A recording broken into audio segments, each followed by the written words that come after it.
الرحمن الرحيم. سيداتي نساتي سادتي مشاهدينا متابعينا في كل مكان، في كلاسيكو العالم وقمته الكبرى، في حرب النجوم وصراع الأبطال الغريمين الأزليين يجمعهما مكان واحد.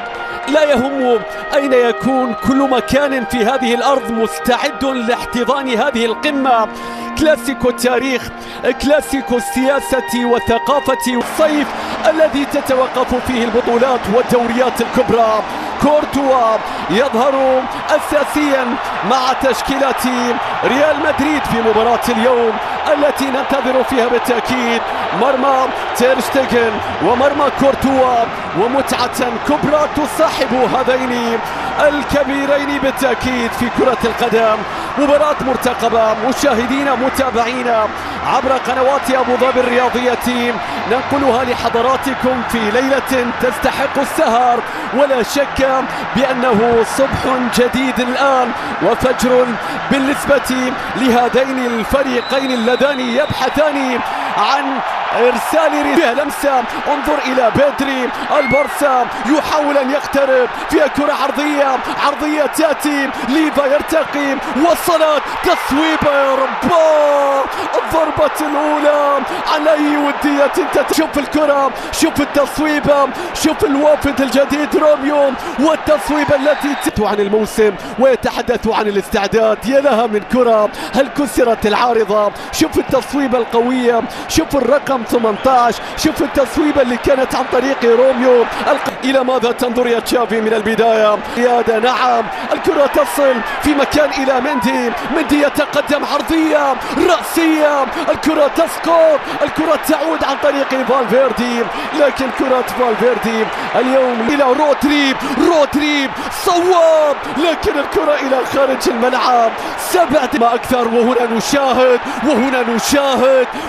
نشاهد بيلينغهام يحاول تلاعب، مرر الدفاعات والأخطاء الفردية، وبعد ذلك إخراج الكرة. يلعبون بالنار. عليك اليوم في هذا الكلاسيكو أن تطمئنهم، لكن انظر إلى بيلينغهام، تقدم، عرض، الكرة تعود إلى بيلي وقف، المحاولة مستمرة، الله، بيرسل الكرة إلى رودري، لكن طالت، لكن تحولت بعد ذلك إلى خارج الملعب. ضربة مرمى في اللقطة الماضية.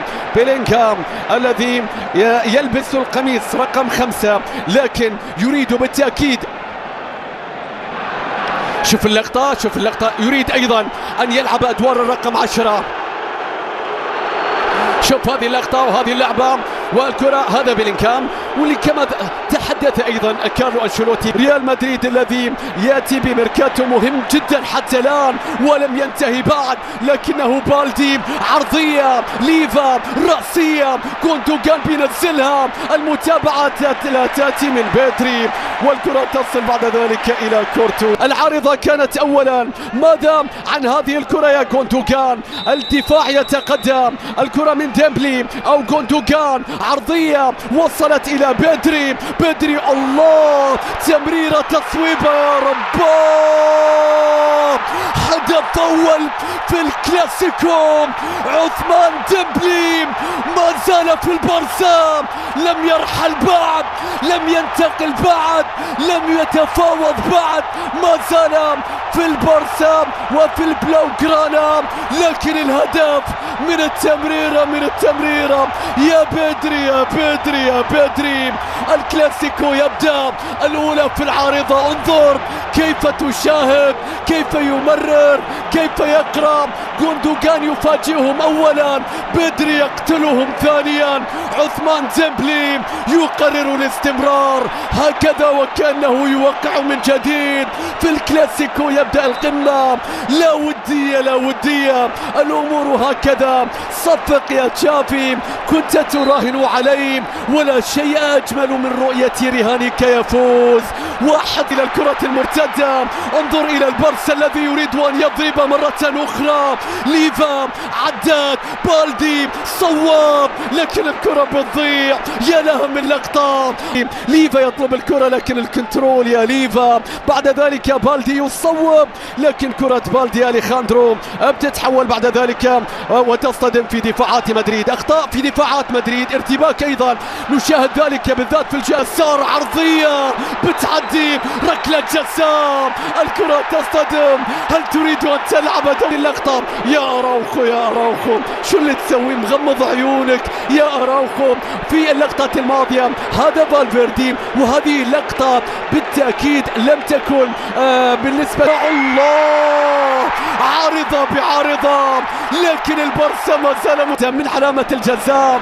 العارضة تقف إلى ما زال يتقدم يا فينيسيوس تحتاج مع السيتيزنز في هذا الموسم. شوف اللقطة الماضية غوندوغان والاشتراك مع تشواميني، واللاعب الذي كان كابتن مان سيتي في رفع كل لاعب يروح لكن يفضل التمرير. وصلت إلى بدري الله ديمبلي الله البارسا ديمبلي بعرضية. هذه مرة تأخرت يا ليفا، لم تتوقعها، كانت أسرع من اللاعب. يا رودري شوف الكرة أبدا. يا للقطة أيكما أجمل. انظر إلى التصويبة، انظر إلى القفاز، الكرة بتتحول. العارضة أولا وتير شتيغن ثانيا، وشباك البارسا نظيفة. كان دفاع، هناك اشتراك، هناك إصابة، هناك أراوخو وكامافينجا. وماذا سيقول الحكم الآن؟ وبالحصول بالتأكيد على الألقاب. وهنا نشاهد الإنذار لكامافينجا بعد إنذار أول كان لتشواميني، ويبدو بأن هذه القمة لم لمصلحة الأورغواياني صاحب 24 سنة والمدافع الذي يعتمد عليه البارسا كثيرا في حقبة فترة تشافي.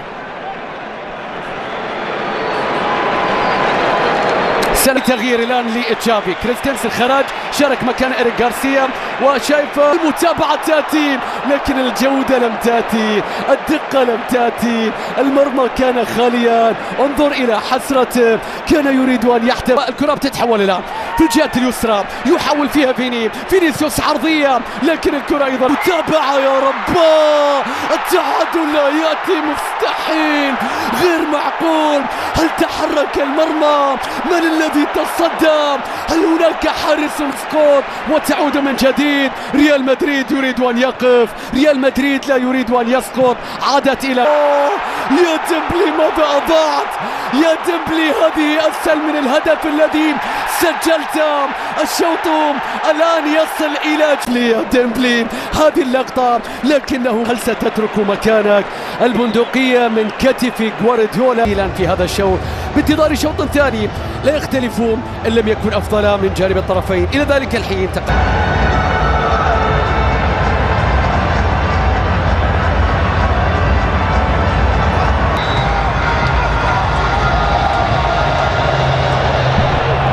وصلت بعد ذلك من كامافينجا في الجهة اليسرى، بيرسل الكرة إلى فينيسيوس. عليك أن تعوض. الله على المرور، أقصى اليسار إلى بالدي. فرانكي يقترب، ليفا ياخذ مكان، عرضية تصطدم في نص الملعب فيها تمريرة. لا شك بأن الأسماء التي مرت إلى هذا الكلاس وهو المتأخر في النتيجة، لكن البارسا حتى الآن يفرض أسلوبه وسيطرته تمريراته حتى هذه اللحظة. يخبرونا زمان، كانوا يخبرونا. شوف هذه عثمان ديمبلي، شفت ديمبلي في لحظة يمر من 3 لاعبين في لحظة، بعد ذلك التمريرة، بعد ذلك التصوير اليمنى، هنا الاستلام، هنا رودريغو إلى لوكا، عرضية ليست لأحد إلى تأكيد كما فعل في المباراة الودية الماضية في صناعته. والكرة بتصل بعد ذلك إلى بدري إلى عثمان ديمبلي، لاعب على لاعب، اخطر لكن حارس. استلام، وقوف، رودريغو ينتظر القادمين من الخلف، قوية يا رب. اوه لا مسوين شيء. تير شتيغن لا مسوي. اعترف، مش ممكن. العوارض في كل مكان، تضرب فيك تطلع. تشواميني كسر الدنيا مو بالمرمى، مستحيل الفرصة، لا يمكن. ماذا يفعل مدريد أكثر لكي تدخل؟ انظر إلى اللقطة، يكون تغيير في النتيجة. فينيسيوس والسرعة، أراوخو والخطأ، ماذا سيقول الحكم؟ شايف هنا فينيسيوس يقول له مو بالله فاول الا انذار بعد. شوف فينيسيوس واراوخو والصراع في الجهة اليسرى، دفاعيا يحاولون ايقاف فينيسيوس في هذه المباراة، والكرة بترجع وحتى الآن يريد ضربة قاضية عرضية تصطدم يا بالدي. كارفاخال يبعدها، ركنية أخرى.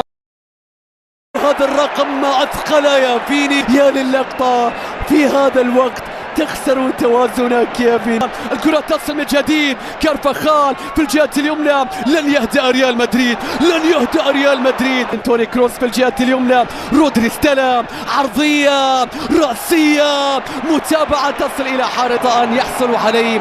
كرة ثابتة لمصلحة ريال مدريد. لوكا على التنفيذ، بيرسل الكرة في الجهة اليمنى إلى كارفاخال، عدى رودريغو عدى، فينيسيوس يصوب، الكرة تصل صامدا. شوف اللقطة والتمريرة، شوف رودري وشوف فينيسيوس، لك مودريتش، الله، الكرة تصل. طيب عشان شوف لعباته خارج القدم التي تقدم لك كل شيء داخل كرة القدم. لعب على 2، لعب على 3، عدى، مرر، مستحيل يا فيني. حاول يركنها لكن مرت في جوار القائم، ضاعت الكرة مرة أخرى من جانب ريال مدريد.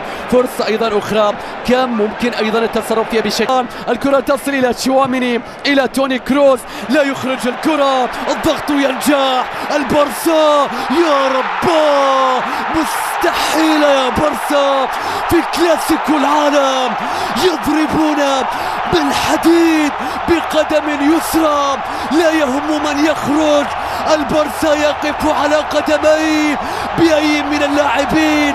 يا لها من ضربة في كلاسيكو العالم، هدف عالمي يسجل، قدم يسرى تعرف طريقها يا فيرمين لوبيز. هل تعرف من الذي خرج ومن الذي دخل؟ انظر إلى الضربة، انظر إلى الضغط، انظر إلى الكتالان، انظر إلى البلوغرانا، انظر إلى القدم اليسرى، لا تصاد ولا تراد. مستحيل يا كورتوا، لمن عبث؟ لماذا تمد يديك؟ لن تمسك شيء. فيرمين لوبيز يقدم نفسه في كلاسيكو العالم ويقول أنا هنا، يوقع هدفا يدخله إلى القلوب، يجعله وسط هذه فينيسيوس صواب. لا مستحيل يا فينيسيوس، لا أنت تروح الصعب سواه، سحب، عدى، صواب. يا للعارضات، كرة رأسية أيضا خطيرة، لم يكن مراقبا، طويل القامة، ترك وحيدا، حط الكرة براسه لكن ضاعت الكرة وتحولت إلى خارج الملعب.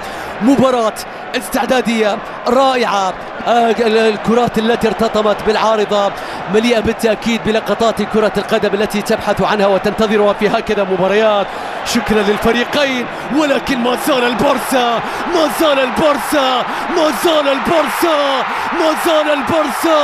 شكرا للبارسا على متعة كاملة، شكرا تشافي على كتيبة تقدم لوحة مذهلة في كلاسيكو العالم. ثلاثية يعودون ويعزفون ويطربون ويمتعون. فيران توريس بالبدلاء، تشافي يقلب الطاولة، يفعلها في الولايات المتحدة. كل شيء كبير هنا في تكساس، كذلك البارسا كبير يا فيران توريس، كبير يا تشافي، كبير في هذا الكلاسيكو. أصابوهم في مقتل، عاقبوهم، قتلوهم. ثلاثية في مباراة ودية، جاءت الأربعة التي فاز بها كما كرر الثلاثة التي الكبيرة. ثلاثية يا فينيسيوس، مقابلها هاتريك عوارض. هل الجزاء يضاعوا؟ لن يسجلوا اليوم. شوف اللقطة، نعم لا يمكن الحكم النهائي في المباراة. الكرة بتتحول، هل انسو فاتي اللاعب اللي شارك بديل؟ الصافرة تأتي كلاسيكو العالم مشاهدينا متابعينا ينتهي بهذه الصورة. ديمبلي قص الشريط، فيرمان لوبيز أكمل المهمة، فيران توريس ختم الليلة. البارسا يقدم لنا شيئا من ذلك البارسا الكبير. تشافي يتجاوز الأمر والكلاسيكو هنا في الولايات المتحدة ب3 أهداف نظيفة على ريال مدريد. مشاهدينا متابعينا، نعم النتيجة كانت لفريق واحد واتجاه واحد، رغم أن المباراة كانت في الاتجاهين على مستوى الفرص وعلى مستوى الرغبة وعلى مستوى الفرجة والمتعة. شكرا للفريقين على هذا الكلاسيكو، واحدة من المباريات التي تبقى في الذاكرة رغم أنها ليست رسمية، لكنها حملت كل ما يجعلها كذلك. نعم سعادة هذا بهدفه ستبقى طويلا، وكلمات إنسو فاتي بالتأكيد لغارسيا سيحتفظ بها وتواسيه. لكنها ليلة مشاهدينا كانت رائعة لجماهير وعشاق البلاوغرانا في كل مكان. أتمنى بأن تكونوا قد استمتعتم بهذه المباراة، عشاق الفريقين وعشاق كرة القدم بشكل عام. بداية موسم تعطينا بإذن الله على الأقل تفاؤلا بانطلاقة موسم رائعة. نتمنى